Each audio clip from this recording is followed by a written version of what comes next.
সাপ চলার পথে হঠাৎ একটি তরবারির ধারালো অংশের সাথে তার শরীর লেগে যায়। ব্যথা বোধে কুঁকড়ে ওঠে সে। ক্ষেপে গিয়ে তরবারিকে আঘাত করতে গেল, আবারও ব্যথা পেল, খানিকটা কেটেও গেল। এরপর সে আরো ক্ষেপে গিয়ে তরবারিটাকেই শত্রু মনে করে তা পেঁচিয়ে ধরতে গেল, আর অমনি তরবারির ধারালো আঘাতে খণ্ড বিখণ্ড হয়ে গেল তার দেহ।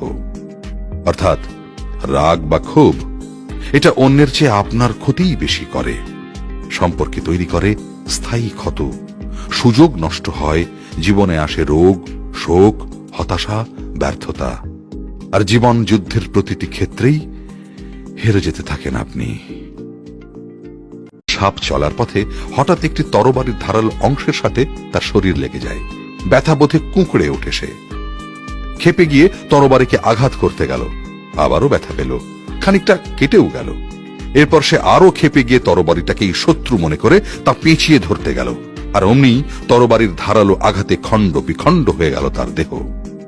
অর্থাৎ রাগ বা ক্ষোভ এটা অন্যের চেয়ে আপনার ক্ষতিই বেশি করে, সম্পর্কে তৈরি করে স্থায়ী ক্ষত, সুযোগ নষ্ট হয়, জীবনে আসে রোগ, শোক, হতাশা, ব্যর্থতা, আর জীবন যুদ্ধের প্রতিটি ক্ষেত্রেই হেরে যেতে থাকেন আপনি।